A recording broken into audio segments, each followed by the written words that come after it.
The role went to an actor who since quickened the pulse of America.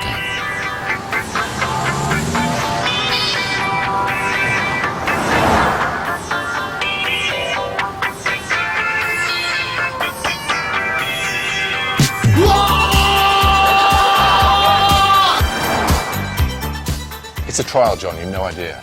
Have you learned anything about medicine? Can you remember all the stuff? For about 20 minutes. Yeah. You know, I can hold it in my head for about 20 minutes, and for about 20 minutes, I could probably do a coronary bypass operation. So if you catch me at the right hour, then by all means, have an aortic infarction at my feet, and I'll fix it. But if it's the wrong hour, you're a goner. I have to say it's my favourite series, Hugh, that one, and it's because of you. And I remember saying to you on the set that one day you are going to be such a world-famous actor. Stop it. I told you. Stop it. I bet you say that to all the actors in Blackadder, third series. Hugh's always very self-deprecating about it, but that's the kind of bloke he is. He always says, oh, I just shouted a lot. I'm a gay bachelor, Blackadder. I'm a roarer, a rogerer, a gorger and a puker. I can't marry, I'm young, I'm firm-buttocked, I'm... Broke. Well, yes, I suppose so. You used to get quite stressed when you were the Prince Regent. I came pre-stressed. Right. There was no stress that was added. I mean, that's what I do. I don't know why. I wish I didn't. I wish I could sort of relax and enjoy things more, but I don't. I worry about them. Just occasionally one can say, now, come on, Hugh, is the entire idea of your misery for us to spend the next 3 hours telling you how great you are? Because whether or not that was the idea, that is the end result. Prince George is shy and just pretends to be bluff and crass and unbelievably thick and giddy. Whilst deep down, he is a soft little marshmallowy, piglety type of creature.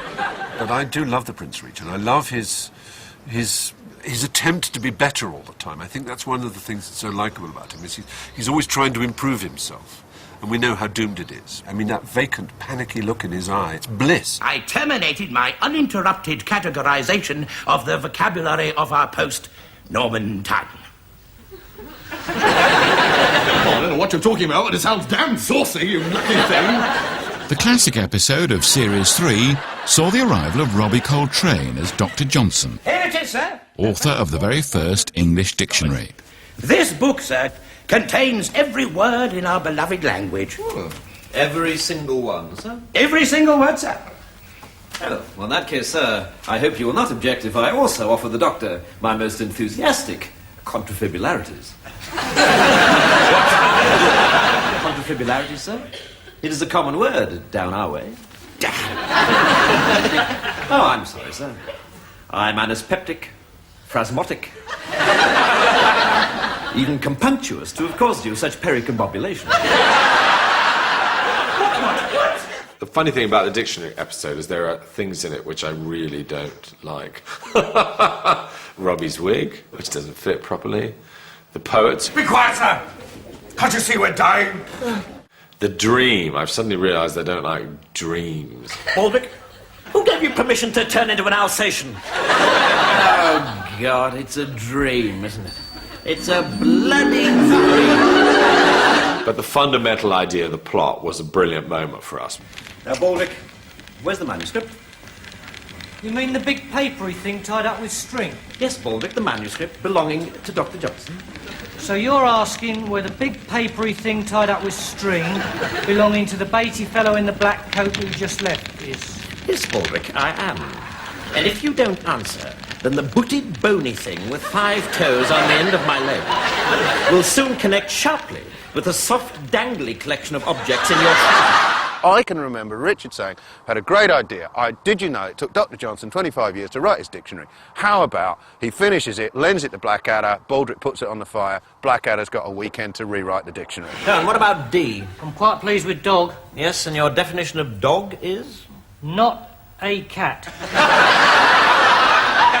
And I just thought that is such a beautiful conceit, and that's a lot better than writing 3 good knob gags, which is what I was sort of trying to do. The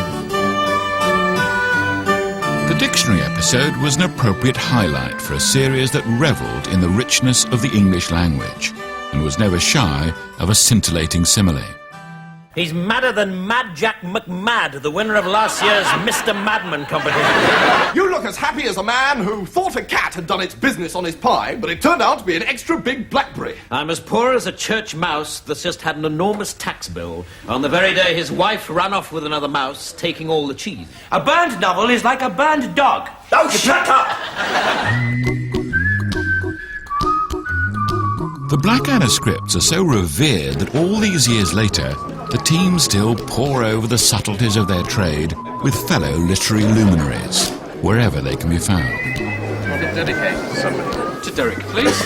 Thank you. I love Time Tea. Thank you very much. You really are a national treasure, He's a Mr. national Robinson. treasure. Have you got a favourite kind of quotation? No, We used to play the game of guessing who'd written which line, and we were invariably wrong. Thanks. When it actually came to the rehearsals, and this got more and more intense, I think, sort of series by series, everyone became fantastically, and in the end, wonderfully greedy. We would do no rehearsing. We would just sit round at a table, just kind of arguing about the script and pulling the script to pieces. There was one where I said, I have a message, my lord, and Rowan said, that's the worst message I've ever read. And we all went, ugh, and it ended up... that's the worst message I've ever heard since... Lord Nelson's famous signal at the Battle of the Nile. England knows Lady Hamilton is a virgin. Poke my eye out and cut off my arm if I'm wrong. But I mean, people fought for their patch. You know, they didn't. Nobody just sort of towed the line and stood where they were told to stand and do what they were told to do. Everyone stood up for themselves and for their characters. Let's just say it was very free. Yes. And creative. But Richard wouldn't have said that. No, just read it out, I think was Richard's, just read it out. They would literally sit around for the entire time discussing the script, and I know we would sometimes say, but actually if you stood up and tried to act this script out, you might find out things about it. I hate to raise this, having worked on it for 3 hours, but do you think it's a very good joke, this Orders Hugh, since you suggested it? This was nothing to do with me. It was. It was nothing to do. It was up on the board. I just read it out.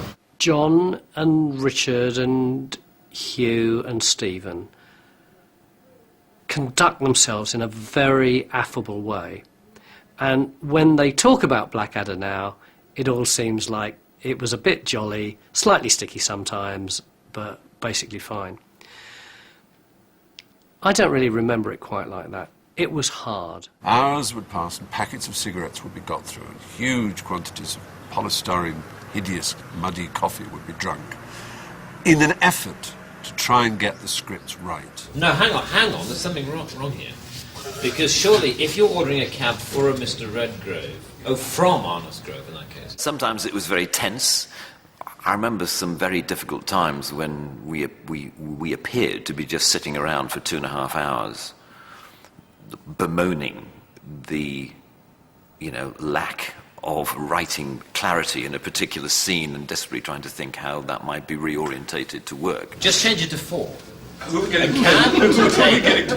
If you are a young writer and you're in with your mates, and because you've known them for a long time, they're going to be able to slag you off in a way that other people probably won't now because you're becoming successful. That's going to be difficult. I remember this, like a heart attack. That was when I felt that the analysis was getting overblown, and that we were. I remember feeling, it was better. We're now kind of feeling a duty to open everything up at all times. I thought it was Mr. Redgrave who was ordering the cab. But in fact, what you're saying is that Mr. Redgrave is the person who's going to be picked up and who's on the top bell. Yes. Sorry, That's roughly how it was when it was good. And when it wasn't so good, it wasn't really like that. It was more strained. I'm not saying that those moments were rare, because they weren't. They were quite commonplace. But there was lots of longueurs in between. People sitting with their heads in their hands. And a cab for a Mr. Redgrave picking up from 14 Arnos Grove, ring top bell. On the back of the 3rd series, Blackadder was awarded its own Christmas special, a parody of Dickens's Christmas Carol with Ebenezer Blackadder in very different form. But the fourth series would take our comic anti-heroes into a place where heroes dwell, the First World War.